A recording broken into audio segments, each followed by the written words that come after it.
And this is the truth, so help me if I've ever told it. Hello everybody, and welcome to the Hillbilly Files. In today's video, I am going to delve into the fascinating world of moonshine in Appalachia with the legendary figure Popcorn Sutton. Popcorn's been requested several times on the channel, and since his grave is off limits, this is about the best we can do for now. Known for his larger-than-life personality and his skill at crafting illegal spirits, Popcorn's story is as intriguing as it is notorious. After this story, we want to know, do you see him as a hero, a criminal, or somewhere in between? And why was he buried twice? So Popcorn Sutton was born Marvin Sutton in Maggie Valley, North Carolina, but that's not where he spent most of his days. Most of his life, including where he grew up, was spent in Cocke County, Tennessee. Most of his life, most people outside of Cocke County, Tennessee, didn't know who he was. Him and his family, like many people from the Appalachian area, was descendants from Scots-Irish families.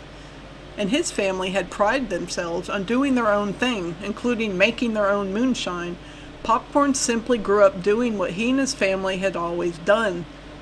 But that doesn't mean it's legal. Popcorn got his name from a fight he had with a popcorn machine in a bar at some point. Drunk, I assume, and it's the name that he kept through the years. In the 1970s and 80s, Popcorn started getting in trouble with the law. His first arrest and conviction in connection with his illegal alcohol brewing was in 1974, and he was charged with selling untaxed liquor. He was again taken back in 1981 and 1985 on charges of possessing controlled substances and an assault charge, the latter of which caused him to do some time in Asheville, North Carolina's Craggy Correctional Center. Throughout the decades, Popcorn operated a small junk shop outside of Cherokee, North Carolina. This was a true hoarder-type shop, just piled up with old things like license plates and old planners and used appliances, old bottles. It had real hoarder vibes. He also, for a time, sold his own home-brewed moonshine out of this shop. Unfortunately, someone snitched on his alcohol operation, and in 1998, state agents searched his place. Those agents seized his moonshine still and over 60 gallons of produced moonshine at the time. While operating a distilling unit and selling illegal alcohol is a felony, punishable by up to 5 years in prison and a fine of up to $10,000, Popcorn was not initially sent to jail. The judge instead put him on probation and offered him an out with a suspended sentence, which was lucky. And this is where Popcorn went from relatively unknown, small-time moonshiner into something of a national celebrity and local legend that lives to this day. So rather than just lay low following the sentence, Popcorn saw that it was a good idea to share his moonshining world with the whole world. He worked with a local author, Ernestine Upchurch, and wrote a semi-autobiography and an insider's guide to moonshine production. Admittedly, all the while, Popcorn swore up and down that he would never ever make another bottle of moonshine ever again. In 1999, the book was finished and self-published under the title Me and My Liquor, spelled L-I-K-K-E-R. And despite him initially only selling this book out of the junk shop, it still received a lot of attention. Popcorn also created a home video under the same title and started selling it as a VHS tape, also just out of his junk shop. Now, fame for Popcorn really started rolling when videographer Neil Hutchinson got word of his crazy life. Hutchinson featured Popcorn in 2 of his short films, the 2002 documentary Mountain Talk, and another film about Popcorn's life called This Is the Last Damn Run of Liquor I'll Ever Make. Reporters and movie makers started looking for him. Sucker Punch Productions sought out Popcorn for a documentary on moonshining. Billy Ray Cyrus interviewed Popcorn for The Truth About Hillbillies, and Johnny Knoxville stopped by to get a good look at the coffin that Popcorn kept in his living room. This, by the way, is the same coffin that Popcorn would be buried in later. Yes, he kept it in his living room and looked at it daily. But in 2007, a fire on his property led firefighters and law enforcement to discover 650 gallons of untaxed alcohol. Somehow again, Popcorn slid by and was not given jail time and was given a suspended sentence. So now he felt invincible, legendary, and having earned acclaim for his book and multiple documentaries, Popcorn shared his life with people he'd meet in the shop and around town. In March 2008, he made a really big mistake though. He told the wrong person his personal business. He told an undercover officer that he had made nearly 1,000 gallons of moonshine and was ready to sell it. Well, an ATF raid was assembled and sent out right away underneath the ruling of a federal judge. Popcorn was then sentenced now to 18 months in federal prison. He was 62 years old at the time. Popcorn did not take this news well. Unfortunately, Popcorn decided to end his life instead of doing the jail time. His daughters went on to tell officials that Popcorn had confided that he'd rather go by that way than jail.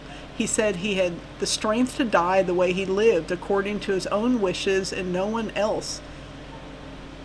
It is also said that he had cancer.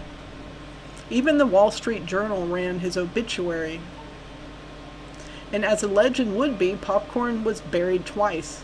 Originally, he was buried in a pretty mountainside, isolated plot in western North Carolina near the graves of his parents, like he wanted. Reports vary on why he was exhumed and reburied, though.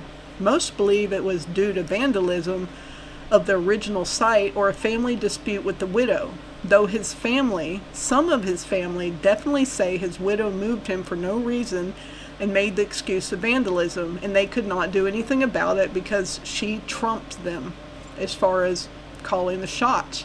So this is word against word, of course. Either way, months later, his wife Pam, who he had married 2 years before his death, held a large public memorial service, which Hank Williams Jr. famously attended. Popcorn's exhumed body was transported by horse-drawn carriage to his property in Parrotsville, Tennessee. In a handwritten will, Popcorn made it very clear about his wishes. He stated, "I want to get buried beside my dad, Vader Sutton. Haul me on the back of a pickup truck to the graveyard and get drunker than hell while you bury my ass.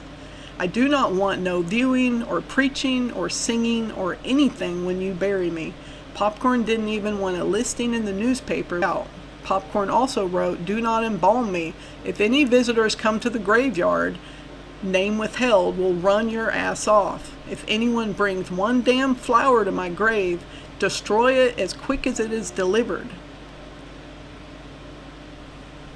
Those who see Popcorn as a local hero often cite that he was just doing what he'd always done, what his family has always done, and who was it to let the government dictate what you can make on your own property? And in fact, several states allow individuals to produce moonshine, but it's for your own consumption and not for sale. Those who see Popcorn as a criminal often say that moonshine, well, it's illegal and it can be harmful, and people die daily all over the world from it. You can't just take that in your own hands and sell it all over the place without repercussions. It opens up a can of worms that is just too big. You know, just because one person may make it safely doesn't mean the next person's going to make it safely. Just look at Prohibition. They had good reputable people that made alcohol, and people that made alcohol that made you blind and dead. So, you know, it's a slippery slope. He has a famous grave marker that is put on his grave that says, "Popcorn says F you." Of course, the F you isn't blanked out, but I can't say it on here. So that's his parting word to the world, I suppose. We've been wanting to get out to visit him, but it's not been easy. If anyone out there has a connection to let us go check out Popcorn's grave, please let us know in comments, because we would love to do that. Thank you for joining us in this little story, revisiting the life of a very interesting person. Rest in peace, Popcorn Sutton, and if I do get out to your grave, I won't bring you a flower, I promise. Thanks, everybody. See you next time on the Hillbilly Files.